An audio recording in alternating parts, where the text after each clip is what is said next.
3, 2, 1. Here we go!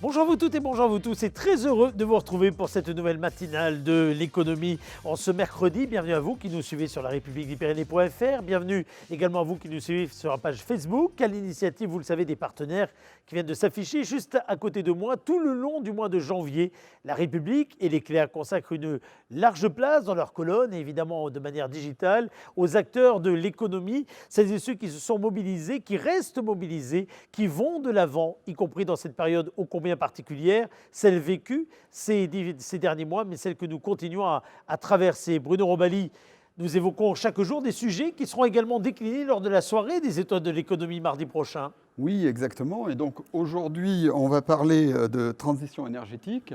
On va aller sur le bassin de Lac, à Monin pour être précis, pour voir Mitawatt Battery. Et ensuite, on reviendra à Pau pour avoir Angelo Poitou de l'entreprise ACEAP qui se spécialise dans la pose de bornes électriques. Absolument, tout cela après avoir reçu Patrice Laurent, le président de la communauté des communes de la Cortèze, qui va nous rejoindre ici même pour évoquer ce sujet de la transition énergétique, un sujet qui intéresse doublement les acteurs du bassin de Lac. D'abord parce qu'on voit bien que derrière, il y a des enjeux de réindustrialisation, ne dit-on pas sans chimie, pas de transition énergétique, mais de façon également tout à fait concurrentielle vis-à-vis d'autres territoires. Le bassin de Lac a une épingle, un tour à jouer, là, un coup à jouer sans doute pour faire parler de lui en matière de transition énergétique. Bienvenue à vous, Éric Normand, bonjour. Bonjour Éric et bonjour Bruno. Bonjour Eric. Alors vous resituez chaque matin les sujets de ces matinales dans un contexte à la fois géographique mais également temporel. Or cette année, en 2020, je crois que c'est une année record en matière d'énergie nouvelle. Oui, tout à fait. Alors, vous avez peut-être vu passer l'information ces derniers jours, mais l'année 2020 a en effet été une année record en matière de consommation des énergies renouvelables en France. On estime ainsi que plus de 27% de l'énergie qui a été consommée dans le pays est issue des renouvelables. C'est donc plutôt bien, puisqu'il y a 2 ans, en 2018, le pays était à 20%. L'objectif de 28% de renouvelables dans la consommation, fixé par la loi, semble donc à portée de main. Ceci étant, le chemin vers la transition énergétique n'a rien à long fleuve tranquille. Par exemple, si le volume de production est en hausse, le rythme de mise en service de nouvelles installations est en train de ralentir. On remarque aussi que ces installations ou les projets sont de plus en plus contestés par les riverains. Alors, on l'a vu récemment avec un projet solaire à Danguin qui n'a pas les faveurs des voisins, mais c'est aussi le cas des installations... Patrice Laurent, qui n'est pas très loin, commence à hocher la tête. Il nous répondra dans quelques minutes. Oui, parce que c'est aussi le cas des installations de méthanisation à Artigues-Loutan ou à Mourinx, qui sont elles aussi contestées par des gens qui habitent non loin, quoi. Alors, quand on pose la loupe sur le Béarn, on se rend compte que les initiatives ne manquent pas pour participer à la transition énergétique. Il est vrai qu'en matière de production d'énergie, notre territoire a une certaine expérience. Nous avons eu l'hydroélectricité il y a plus de 100 ans, dont les barrages continuent encore à turbiner aujourd'hui et qui sont même très convoités. Puis c'est dans le sous-sol que nous avons trouvé un peu de pétrole et beaucoup de gaz au début des 30 Glorieuses, de quoi donner ensuite naissance à tout un tissu industriel et générer des milliers d'emplois. Et c'est fort de cette culture que les entrepreneurs béarnais ainsi que les collectivités plongent désormais de plein pied dans la transition énergétique. C'est bon pour la planète, puisqu'on valorise par exemple des déchets qu'avant on enfouissait, mais c'est bon pour l'emploi. Donc c'est là sans doute que Patrice Laurent va pouvoir nous présenter quelques exemples du bassin de Lac. Alors on ne va pas lister ici tous les exemples de projets lancés en Béarn. Sur ce point, je vous renvoie à notre supplément Pyrénées Éco paru en fin d'année dernière, qui est plutôt complet et que je crois, Bruno, on peut retrouver toujours en Oui. ligne sur notre site internet. Toujours. Mais, voilà. Mais ce qui est sûr, c'est que tous ces projets symbolisent bien le changement en cours, celui du passage d'un système centralisé, étatique, à des modes de production plus écologiques et plus décentralisés. Merci beaucoup Éric Normand. Alors de quelle façon le bassin de Lac se renouvelle en matière d'énergie? De quelle façon se positionne-t-il sur l'avenir? C'est la question que nous allons maintenant poser à Patrice Laurent qui nous rejoint après ce jingle. À tout de suite.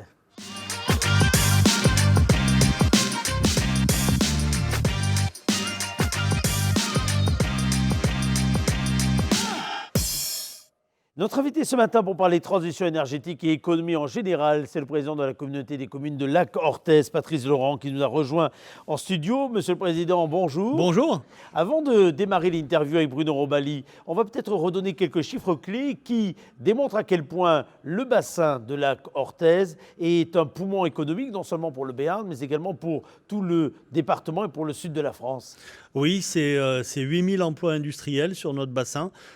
Quatre bassins industriels. Il y a la zone de Pardis sur laquelle on fait beaucoup d'énergie renouvelable ou sur laquelle on va faire beaucoup d'énergie renouvelable. La plateforme de Mourenx, Campol 64, Induslac que tout le monde connaît, et la plateforme de Mont qui abrite Arkema. Mais c'est aussi au-delà de ces emplois industriels beaucoup de recherche, beaucoup de développement sur notre bassin. On va parler de transition énergétique, qui est le thème du jour. On va vous poser la question quand même en tant que président de la CCLO, comment vous avez ressenti l'impact de la crise sur votre monde industriel au cœur du bassin de Lac? Alors, il y a des acteurs qui sont plus touchés que d'autres. Je pense notamment à Toré, qui est très en aval, très en amont, pardon, dans la chaîne de production aéronautique et qui est frappé évidemment par cette crise. Malgré tout, Toré, même s'il y a un plan, Toré maintient son nombre d'emplois quasiment et à ces lignes qui tournent. Pas tout en même temps, mais à ces lignes qui tournent. Et quant aux autres, il y a une baisse d'activité, mais légère baisse d'activité qui n'augure pas en tout cas de mauvaises choses pour notre bassin d'emploi. Et qu'est-ce que peut faire une collectivité territoriale comme la vôtre en cette période de crise? Alors nous, on est aux côtés à la fois des industriels et des sous-traitants. On est à leur côté, on a des contacts très réguliers avec eux.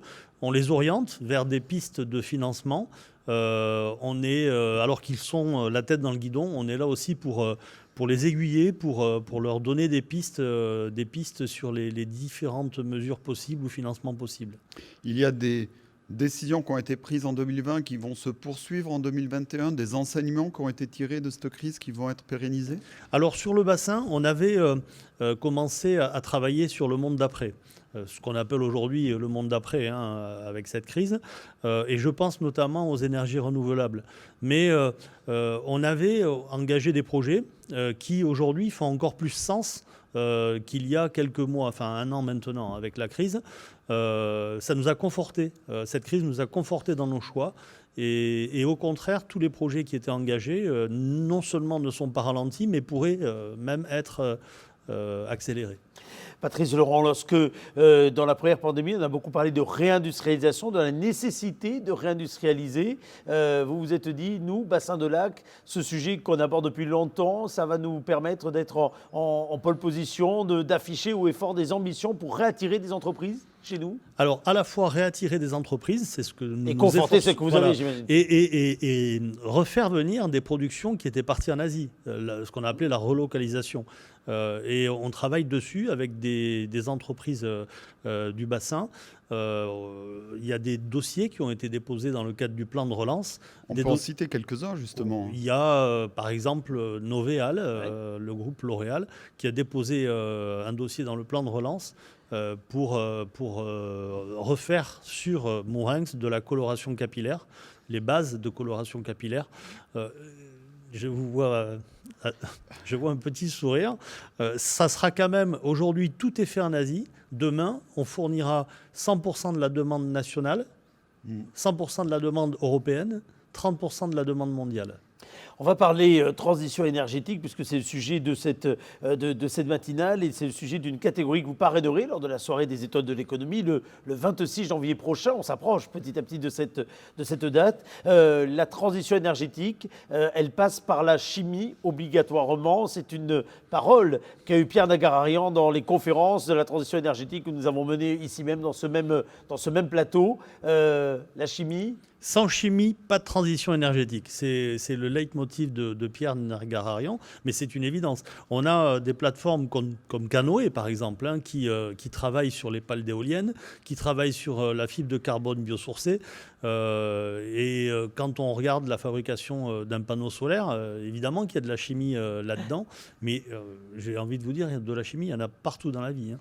Pour la communauté commune de Lac, ça va être vraiment le message fort de s'afficher comme le champion de la transition énergétique, le territoire précurseur en matière de transition énergétique. Je dis ça parce que ça n'aura échappé aux collecteurs de La République et de l'Éclair. Vos nouvelles communications, vos nouvelles publicités sont très axées transition énergétique. Alors, et puis il y a un élément qui ne vous a pas échappé non plus, l'acteur majeur du bassin de Lac, celui avec lequel tout est parti, c'est Total. Et Total vient de racheter un acteur majeur de la transition énergétique, Fonroche, oui, et qui opérera à Mourenx une unité de méthanisation.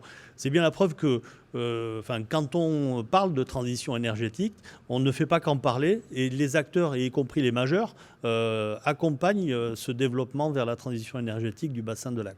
Autre enjeu, ce sont les batteries, les accumulateurs, et je pense aussi que le bassin de Lac se positionne sur ce secteur en plein développement. On est positionné à la fois sur la recherche et le développement. Il y a 2 modules occupés dans Chem Startup, et en même temps, on a des prospects pour faire du stockage d'électricité sur des batteries sur une échelle importante. On est vraiment axé aujourd'hui sur ces questions d'énergie renouvelable, de stockage de l'énergie, de transition énergétique, de verdissement des activités industrielles. Et c'est un secteur qui peut créer des emplois ? On a 8000 emplois industriels aujourd'hui. On doit être un des rares bassins industriels en France à ne pas avoir perdu d'emplois industriels et au contraire avoir peut-être gagné quelques emplois. On va accueillir Alpha Kitine avec 50 emplois sur Lac. On a d'autres prospects, je vous ai parlé de relocalisation. On a Terega qui va venir s'installer à côté de Total du coup maintenant. On a Suez qui devrait arriver aussi sur notre territoire. Donc non seulement on a maintenu et légèrement développé notre activité en termes d'emploi, mais en plus on a de belles perspectives. Donc ça passe par l'implantation de petites entreprises. Tout à l'heure on va recevoir Mitawatt Battery et aussi par des accords avec des grands groupes qui viennent participer à cette réindustrialisation. Alors les grands groupes, quand ils arrivent, ne sont pas forcément les plus créateurs d'emplois aujourd'hui. Oui. Par contre, c'est la sous-traitance, c'est tout l'environnement économique autour de ces majors qui font que on arrive à ces chiffres qui sont très bons. Hein. Le développement économique est bien sûr parmi les compétences majeures de la communauté des communes, de la Cortèze, comme d'ailleurs de toutes les intercommunalités. Chez vous, vous avez en plus développé au fil des années des outils. On a parlé de Pierre Nagararian tout à l'heure parce que c'est le président de Chempark, un des outils développés déjà depuis de nombreuses années pour travailler à la réindustrialisation du bassin, à la transition en matière économique. On va continuer à pouvoir articuler tous ces outils pour qu'ils soient performants, qu'ils additionnent leur capacité à faire venir sur place. Il y a des prospecteurs, hein, Total Développement Régional aussi, oui, hein, qui travaillent avec nous. Chempark, vous avez cité Chempark, la CCLO fait le job aussi. Oui. Et puis, au-delà du développement exogène, on a du développement endogène aussi. On est vraiment on marche avec ces 2 jambes-là, quoi, hein, la recherche de nouveaux et puis le développement de ceux qui sont là. C'est d'ailleurs la raison pour laquelle on a un fort engagement sur la recherche et le développement dans toutes les activités, avec Canoë par exemple, hein, sur les matériaux composites, mais on a le GRL hein, avec Total et Arkema qui font de la recherche et du développement, Toray aussi qui est un centre technique avec de la R&D. On est vraiment sur le développement endogène et la recherche de nouveau. Donc il y a des pépinières d'entreprise, il y a aussi des terrains qui sont prêts. On voit derrière Ota, par exemple, il y a toute cette zone qui est en train de se créer. On a, alors on est au territoire clé en main, hein, on a été labellisé comme ça par l'État. On a du foncier, on a beaucoup de foncier, mais on a aujourd'hui beaucoup de prospects et beaucoup de projets sur notre foncier. Oui. C'est-à-dire que... c'est-à-dire que vous avez du foncier, vous avez du service avec le foncier aussi. Aussi. C'est ce qui fait aussi une force de votre territoire. La force du territoire, c'est, on a parlé des chiffres tout à l'heure, mais d'avoir un lycée des métiers de la chimie, Oui, aussi. c'est-à-dire être en capacité de former les personnes qui vont travailler sur le bassin. C'est tout l'environnement autour de... Alors c'est les services avec Sobégi, la fourniture de vapeur, d'électricité, d'eau... Vous avez l'acceptabilité toujours de la population? Ça sera ma dernière question parce que, évidemment, on ne peut pas parler de grands projets industriels, on ne peut pas parler de capacité à séduire les entreprises sans évoquer ce sujet parce que pendant des années, j'ai presque envie de dire, ça allait de pair, ça allait de fait. Et puis là, on le voit bien, dans l'actualité, les questions se posent. Vous avez l'impression que vous avez quand même des atouts et toujours la population qui est prête à recevoir toutes ces activités? L'exigence des populations aujourd'hui sur le développement, elle est à un niveau élevé. C'est aux industriels, c'est à nous, les politiques, d'être à la hauteur de ces enjeux et de répondre aux attentes des populations. Moi, je crois fondamentalement que tout le monde veut de l'emploi. Quand on apprend que Total rachète Fonroche, ça vient un petit peu clore le débat sur le méthaniseur à Mourinx, par exemple. On est aujourd'hui sur un développement où on ne fabrique plus du nitrate d'ammonium. On ne stocke plus du chlore. On ne stocke plus de grandes cuves d'ammoniac. On est sur de la production d'énergie qui ne fait qu'être produite et qui part dans des réseaux. Il n'y a pas de stockage de produits dangereux. Donc, je suis très serein sur le développement de nos activités. Merci beaucoup d'avoir été notre Merci à invité, vous. Patrice Laurent. Merci. Et puis, nous allons continuer dans quelques instants à parler de transition énergétique avec deux entreprises de taille très différente, vous allez le voir, qui sont pleinement investies autour de ces questions. À tout de suite.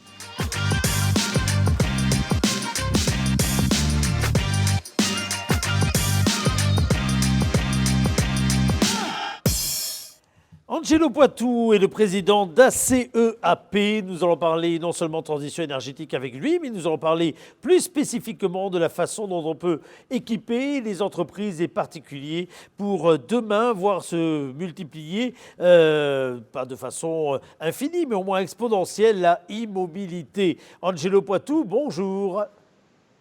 Bonjour messieurs. Expliquez-nous en quelques mots d'abord depuis combien de temps date l'entreprise que vous dirigez et aujourd'hui de combien de personnes vous êtes entouré, Angelo Poitou? Alors effectivement, comme j'ai cru entendre tout à l'heure avant le début de l'interview, je suis bien originaire des Charentes, comme mon nom l'indique. Et ça fait plus de 40 ans que je suis sur Pau dans le milieu de l'électricité et l'entreprise ACEAP existe depuis 20 ans. Oui, monsieur Poitou, comment un électricien de base a vécu cette transition? Comment vous avez développé une nouvelle activité, notamment les bornes électriques, qui s'inscrit dans la transition énergétique? Ça fait déjà quelques années que sur le plan national, je travaille en collaboration avec EDF, puisque je suis au partenariat avec eux. Et effectivement, je voyais le vent venir, si on peut dire que le véhicule électrique allait prendre de l'importance. Et c'est pour cette raison que ça fait plus de 10 ans que j'y réfléchissais et que j'ai mis en place dès 2016 les premières démarches pour mon entreprise pour pouvoir avoir du personnel qualifié et correspondre aux critères d'installation de ces bornes. Oui, parce que vous êtes aujourd'hui dans l'émission, dans le sujet de la transition énergétique, vous aussi pu être également dans une émission axée sur la diversification de l'activité, parce que vous faites partie de ces professionnels qui ont vu leur activité totalement transformée entre ce qui était à la base un travail traditionnel d'électricien à aujourd'hui une priorisation autour de ces fameuses bornes qu'on va voir, je crois, à l'image en quelques minutes, qui occupent la très grande majorité de votre activité, on est d'accord ? Effectivement, puisque notre entreprise fait à la fois de l'électricité, de la plomberie et du chauffage, mais moi, depuis 2 ans maintenant, donc j'ai confié cette partie-là à un chargé d'affaires qui s'occupe de notre activité ancienne, et moi, je suis donc sur ces bornes-là, donc puisque ça a pris beaucoup d'expansion. Et les ventes ont explosé ces derniers mois. Comment ça se passe en termes de commercialisation? Alors en termes de communication, comme tout à chacun, on est soumis un peu aux aléas de la situation actuelle sanitaire. Et effectivement, on ne va pas dire que c'est un dent de scie, mais presque, parce que quand les garages sont fermés, les commandes sont dures à arriver. Quand ils rouvrent, ça coûte un coup. Donc on doit faire face effectivement à ces sauts d'activité ou ces baisses, mais bon an, mal an, 2020 aura été une année positive pour nous, puisque cette phase de développement s'est très très bien passée. Et 2021 voit également de beaux jours. Votre entreprise a été la première, je crois, en Béarn à décrocher les 3 certifications IRVE. Alors, pour le grand public, expliquez-nous ce que sont ces certifications et ce que cela change. Alors, IRVE, c'est Infrastructure de recharge véhicules électriques, donc qui répond à des critères de qualité et d'installation. Effectivement, on a passé le premier niveau il y a 3 ans, qui était sur des bornes de petite puissance. Il y a 2 ans, des bornes moyenne puissance, et là, en fin d'année dernière, donc sur les bornes pour le réseau public, puisque nous avons donc ces trois agréments, ce qui nous permet, suite à ça, d'avoir une qualification reconnue sur le plan national qui s'appelle Qualifelec, mention IRVE pour nous, et ça nous permet de travailler sur l'ensemble de ces installations et d'obtenir effectivement pour nos clients particuliers des crédits d'impôt actuellement de 300 € sur les bornes, et d'obtenir des subventions de 30% pour les professionnels sur des critères de flotte automobile. Justement, imaginons, là, je sors de l'émission, je vais acheter une voiture électrique. Comment ça se passe pour avoir ma borne à la maison? Vous nous contactez, donc un premier contact est pris par téléphone en général dans la journée. On détermine ensemble vos besoins.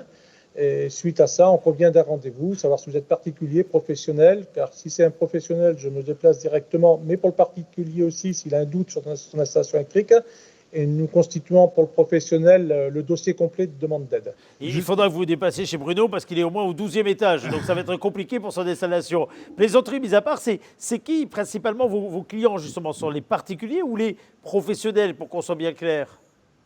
Actuellement, je dirais qu'on est à peu près à 50-50. On fait 50% de particuliers, 50% de professionnels, et ce, sur toute marque de véhicules, puisque les concessionnaires par loi et de la grande région Aquitaine nous font confiance, et donc souvent de fois, on reçoit des contacts de leur part quand ils vendent un véhicule, de façon à pouvoir être très réactif, et l'utilisateur du véhicule électrique a besoin d'être rassuré sur sa borne.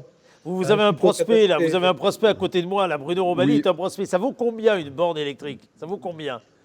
Une borne électrique, le premier forfait va commencer à 1 200 €. Et après, s'il est vraiment au 12e étage sur une résidence classée, comme je le suppose, ça sera à faire au cas par cas. Alors, concrètement, en Béarn, est-ce que les entreprises passent massivement aux véhicules électriques ou est-ce que ça reste marginal pour l'instant? On ne va pas dire que c'est ni marginal ni massivement, mais ils y vont de plus en plus, puisque on équipe de plus en plus d'entreprises sur les véhicules électriques ou hybrides rechargeables. Mais il faut combien de temps? Parce que vous disiez tout à l'heure, aujourd'hui, si on commande des véhicules, on voit bien que selon le véhicule ou autre, le carnet de commande peut faire que la livraison soit tardive. Et si on commande une borne, on vous appelle, on vous commande une borne, vous êtes capable de la livrer, de l'installer sous combien de temps? On peut sous quelques jours chez un particulier, quand il n'y a pas la demande de dossier préalable et tout, chez un particulier, sous quelques jours, ça peut être installé. Quels sont les blocages justement? C'est le délai, c'est le coût? Qu'est-ce qui bloque un peu pour passer aux véhicules électriques? Le blocage, le coût, non, pas forcément. Le coût a son importance, mais autrement, non, les gens ont bien compris que de toute façon, d'ici 2030, les véhicules électriques vont prendre de plus en plus d'importance, et parce qu'autrement, les thermiques seront interdits quelque part dans les grandes villes, notamment à Pau, j'ai entendu. Et donc, effectivement, ils en prennent conscience, surtout en deuxième voiture, quoi. Et puis, il y a le confort d'utilisation de ce véhicule, les coûts de recharge qui sont vraiment inférieurs et beaucoup moins d'entretien. Donc, ils y vont de plus en plus, quoi. Vous, votre parc automobile à ACEAP a migré vers l'électrique très vite? On commence à avoir du tout électrique et d'hybride rechargeable, effectivement. Alors, nous allons conclure cet entretien. On va recevoir d'ailleurs quelqu'un tout à l'heure qui va être dans les batteries. Mais vous avez envie de dire quoi pour inciter le grand public à participer localement à la transition écologique, énergétique? Je dis le grand public, mais on pourrait dire également les entreprises. Votre message, ça serait lequel? Eh bien, le message qu'ils n'hésitent pas de pouvoir passer sur l'électrique parce que vraiment, ils y retrouveront un intérêt économique et puis également écologique. Moins de pollution, de bruit et de particules dans nos grandes villes. Donc, il faut y aller maintenant. Il y a des aides actuellement. Est-ce qu'elles dureront? Je ne suis pas encore au gouvernement. Je ne pense pas qu'un jour j'y serai parce que ce n'est pas du tout ma vocation. Mais profitons de ce qui est en place, lançons-nous dans ces produits et ça permettra également de relancer le secteur automobile qui, comme d'autres sociétés, ont eu quelques difficultés ces temps-ci. Merci beaucoup d'avoir été notre invité et c'est bien que nous recevions des entreprises de toute taille dans ces matinales de l'économie. Le but est de donner un coup de projecteur à des entrepreneurs de ce territoire et vous en faites partie depuis de très nombreuses années. Angelo Poitou, merci de vous avoir rejoint. Un jingle et un nouveau portrait d'entreprise.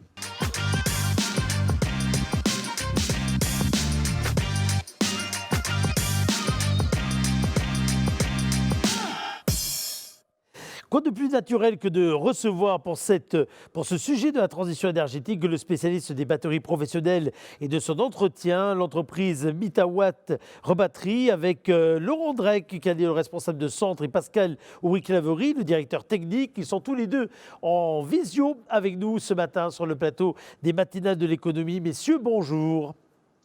Bonjour à vous. Très heureux de vous recevoir tous les deux. Vous êtes installés à Monin, dans la pépinière d'entreprise. Et Bruno Robalet, une première question à vous poser, messieurs. Oui, bonjour. La première question est toute simple. Pour le grand public, pouvez-vous expliquer ce que fait concrètement Mitawatt Rebattery?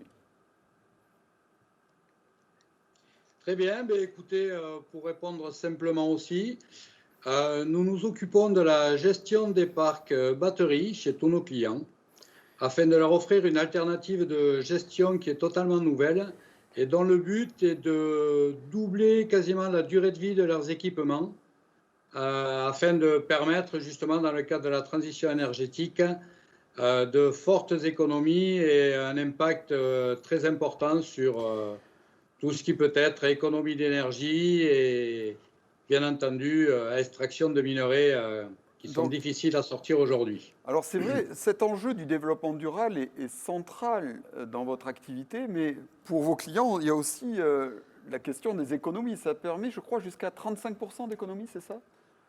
Tout à fait. Si l'on cumule un petit peu tout le gain de nos offres, c'est facilement envisageable dans la mesure où on va dire qu'un accumulateur, vu que c'est son vrai terme, et non pas une batterie comme on l'appelle tous, consomme énormément d'énergie lors de la recharge.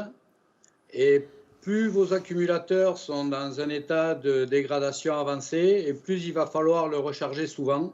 Donc bien évidemment, grâce à notre intervention et les réparations que l'on peut y faire dessus, vous aurez un impact inévitable sur les économies d'énergie directes. Et sur la productivité?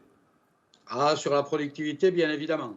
Sachant que plus l'accumulateur vieillit et moins il a d'autonomie, c'est là que nous intervenons pour remonter la capacité de stockage d'énergie des dites batteries et donc permettre de garder une très importante puissance et de permettre aux gens de faire leur journée de travail. Alors, vous vous prévalez d'être la seule société à proposer une alternative de gestion couvrant tout le cycle de vie. Qu'est-ce qui fait que vous soyez à ce point-là, comment dire, unique sur votre secteur d'activité? Mais disons que nous avons notre centre à Toulouse qui a mis au point tout le business model qui tourne autour de l'économie de la puissance Rebatterie. Et ce sont eux qui ont voulu adapter les technologies que l'on retrouve ailleurs dans d'autres sociétés industrielles, mais autour de la batterie, qui était un poste négligé jusqu'à ce jour. Et comment vous êtes arrivé à Monin? Pourquoi choisir Monin pour s'installer? Pour y être né, déjà. C'est déjà une bonne raison. Non, mais c'est un choix fort quand même. Vous auriez pu Voilà, mais comme partir, on dit, Béarnais capitout.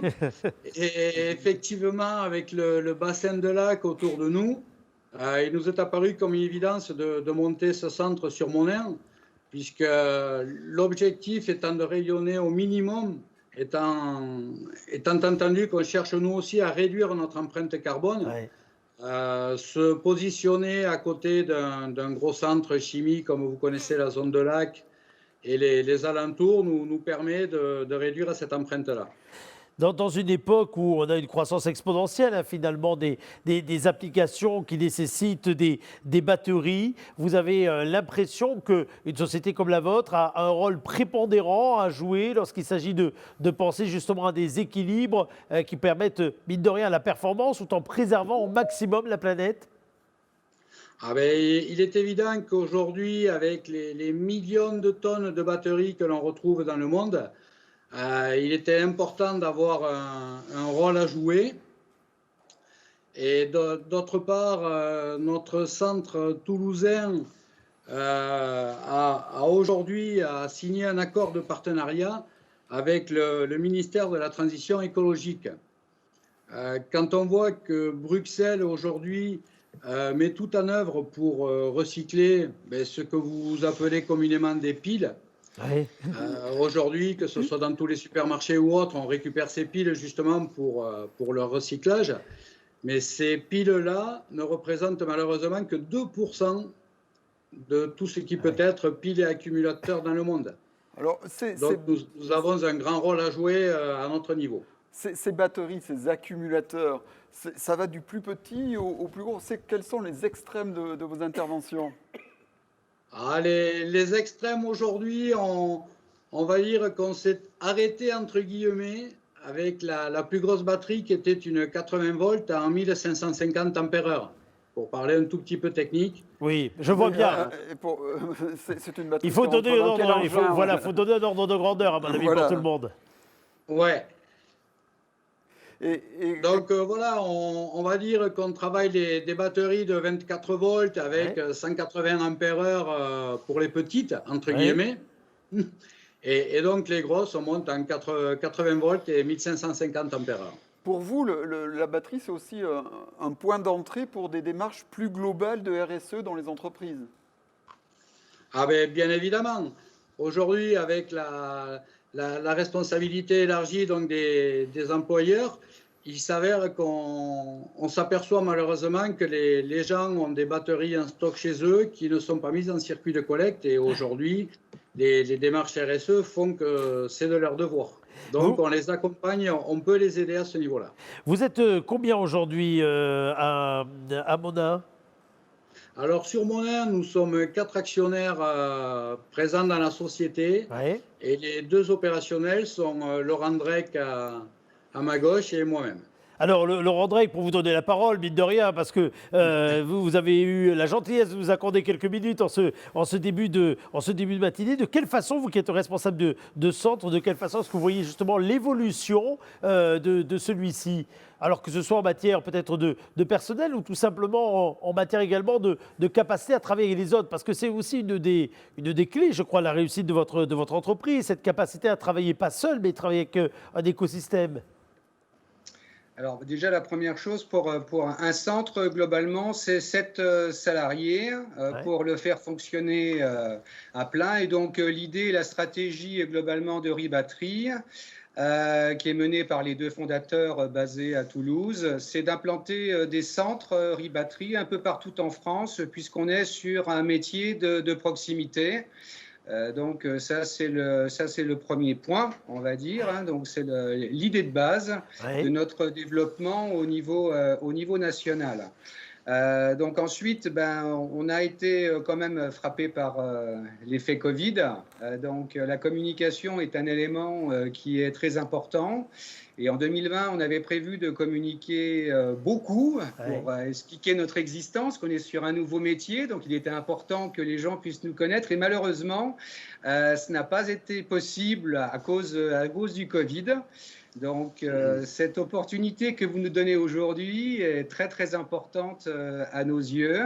Il faut se faire connaître. Ensuite, je dirais, l'effet Covid a fait qu'il y avait des entreprises qui ont extrêmement bien fonctionné pendant cette période et d'autres beaucoup moins bien.